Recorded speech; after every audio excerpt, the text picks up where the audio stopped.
El Código Da Vinci, por Dan Brown. Capítulo 103. Era ya tarde cuando en Londres el sol se abrió paso entre las nubes y la ciudad empezó a secarse. Besufash estaba cansado cuando salió de la sala de interrogatorios y pidió un taxi. Sir Lake Tibing había proclamado su inocencia a pleno pulmón, pero entre sus desvaríos incoherentes sobre santos griales, documentos secretos y hermandades misteriosas, Fash creía ver lo que pretendía el astuto historiador, que era crear un escenario propicio para que sus abogados pudieran pedir su absolución alegando trastorno mental. Sí, claro, pensó Fash. Loco. Tibing había demostrado una gran precisión al formular un plan que en todos los casos aseguraba su inocencia. Había implicado al Vaticano y al Opus Dei, dos grupos que habían resultado ser totalmente inocentes. El trabajo sucio lo habían hecho sin saberlo un monje fanático y un obispo desesperado. Inteligente como era, había situado su centro de escucha electrónica en un lugar al que un hombre con secuelas de la polio no podía acceder.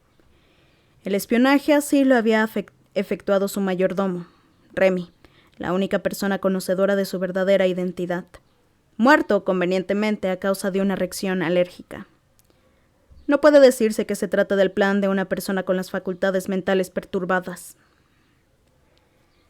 Las informaciones que le llegaban al teniente Colette, que seguía en el Chateauvillet, apuntaban a que la astucia del caballero inglés era tanta que el propio Fash podía aprender algo de él, para ocultar con éxito los micrófonos en alguno de los despachos mejor protegidos de París. El historiador se había inspirado en el caballo de Troya de los griegos. Algunos de los blancos escogidos por él habían recibido como regalo valiosas obras de arte, mientras que otros habían adquirido en subastas piezas que habían pasado por las manos de Tibing. En el caso de Saunier, el conservador había recibido una invitación a cenar al Chateauvillet para tratar del posible mecenazgo de Tibing en la creación de un ala Leonardo en el Louvre. La tarjeta incluía una inocente nota al pie en la que Tibing expresaba su fascinación por una especie de caballero robot que, según se decía, el conservador había construido. Tráigalo, le había sugerido Sir Lake. Al parecer eso era precisamente lo que Saunier había hecho, dejándolo sin vigilancia el tiempo suficiente como para que Remy Legaludec le incorporara un discreto accesorio. Ahora en el asiento trasero del taxi, Fash cerró los ojos. Una última cosa de la que ocuparme antes de volver a París. En la sala de recuperación del Hospital St. Mary entraba el sol. Nos ha impresionado a todos, decía la enfermera con expresión alegre. Casi un milagro. El obispo Aringarosa le dedicó una sonrisa. Siempre me he sentido bendecido. Al cabo de un momento la enfermera salió y lo dejó solo. La luz del sol reconfortante le calentaba el rostro. La noche anterior había sido la más tenebrosa de su vida. Al momento pensó en Silas. Habían encontrado su cadáver en el parque. Por favor, perdóname, hijo mío. Aringarosa había querido que Silas formara parte de su glorioso plan. Sin embargo, la víspera había recibido una llamada de Besufash en el que éste le interrogaba sobre su aparente implicación en la muerte de una monja en Saint-Sulpice. En ese momento constató que la noche había dado un giro terrorífico. El conocimiento de las otras 4 muertes había convertido el horror en angustia. Silas, ¿qué has hecho? Incapaz de ponerse en contacto con el maestro, el obispo supo que estaba suspendido en el vacío. Me han utilizado. La única manera de detener la terrible cadena de acontecimientos que él había contribuido a iniciar era confesárselo todo a Fash. A partir de ese momento, el capitán y él habían iniciado una carrera para atrapar a Silas e impedir que el maestro lo convenciera para matar a alguien más. Agotado, Aringarosa cerró los ojos y oyó en la televisión la noticia de la detención de un destacado caballero británico, Sir Lake Tibing. El maestro al descubierto, que lo vean todos. A Tibing le habían llegado voces de que el Vaticano quería apartarse del Opus Dei y había escogido a Aringarosa como pieza central de su plan. Después de todo, ¿quién más dispuesto a dar un salto en el vacío para ir en busca del Grial que un hombre como yo, con todo que perder? El Grial habría proporcionado un enorme poder a quien lo poseyera. Lady Tibing había protegido celosamente su identidad fingiendo un acento francés y un corazón pío, y exigiendo como pago la única cosa que a él no le hacía falta: dinero. Aringarosa estaba tan desesperado que no sospechó en ningún momento. 20 millones de euros no era nada comparado con el premio del Grial, y con el pago que el Vaticano iba a hacerles por consumar la escisión, económicamente no habría ningún problema. No hay más ciego que el que no quiere ver. El mayor insulto de Tevin, claro, había sido exigir que le pagaran con bonos vaticanos, de manera que si algo salía mal, la investigación salpicara a la Santa Sede. Me alegro de que se encuentre bien, señor. Aringarosa reconoció al momento la voz áspera que le hablaba desde la puerta. Rasgos adustos, fuertes, cabello negro engominado, cuello ancho que resaltaba sobre el traje oscuro. «¿Capitán Fash?», tanteó Aringarosa.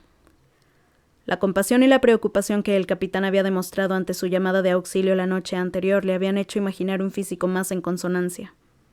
Fash se acercó a la cama y abrió sobre una silla un maletín negro que le resultaba familiar. «Creo que esto es suyo». Aringarosa vio los bonos y al momento apartó la vista, lleno de vergüenza. Sí, gracias». Hizo una pausa y pasó los dedos por el borde de la sábana. «Capitán, lo he estado pensando mucho y tengo que pedirle un favor». «Por supuesto». Las familias parisinas de las personas a las que Silas... Volvió a quedarse callado y tragó saliva, emocionado.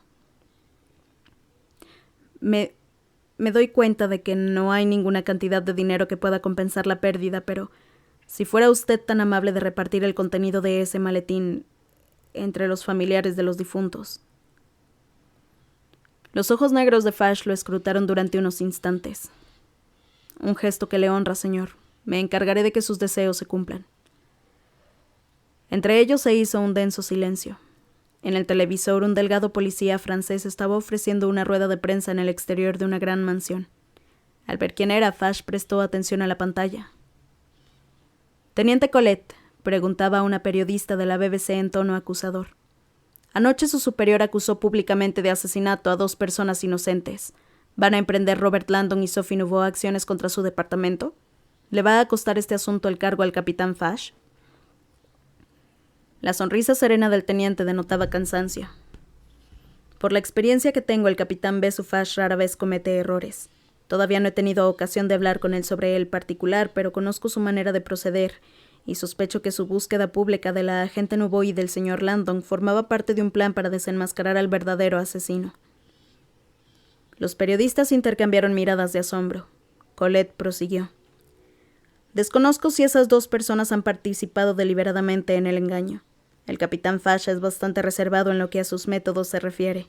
Lo único que puedo confirmarles en este momento es que Fash ha detenido con éxito al responsable y que el señor Landon y la agente Nouveau son inocentes y están a salvo». Cuando el capitán se volvió para mirar a Aringarosa, este tenía una sonrisa dibujada en los labios. «Es un buen hombre ese Colette». Transcurrieron unos segundos. Finalmente Fash se llevó la mano a la frente y se echó el cabello hacia atrás. «Señor, antes de regresar a París hay un último punto que quisiera tratar con usted.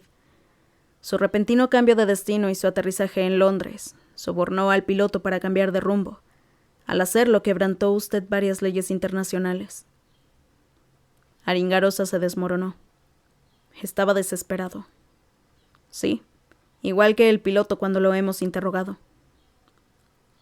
Fash se metió la mano en el bolsillo y sacó un anillo púrpura de amatista con una mitra engarzada. El obispo notó que se le humedecían los ojos al tomarlo y ponérselo una vez más. «Es usted muy amable». Extendió la mano y estrechó la de Fash. «Gracias». El capitán le quitó importancia al gesto, se acercó a la ventana y contempló la ciudad. Sus pensamientos, claro, estaban muy lejos de allí. Cuando se dio la vuelta, en su expresión había una sombra de duda. «Señor, ¿a dónde va a ir ahora?» Aringarosa se había hecho exactamente la misma pregunta la noche anterior, al salir de Castel Gandolfo. Sospecho que mi camino es tan incierto como el suyo». «Sí», admitió Fash. «Creo que voy a jubilarme pronto», añadió tras una pausa. Aringarosa sonrió. «La fe mueve montañas, capitán. Un poco de fe».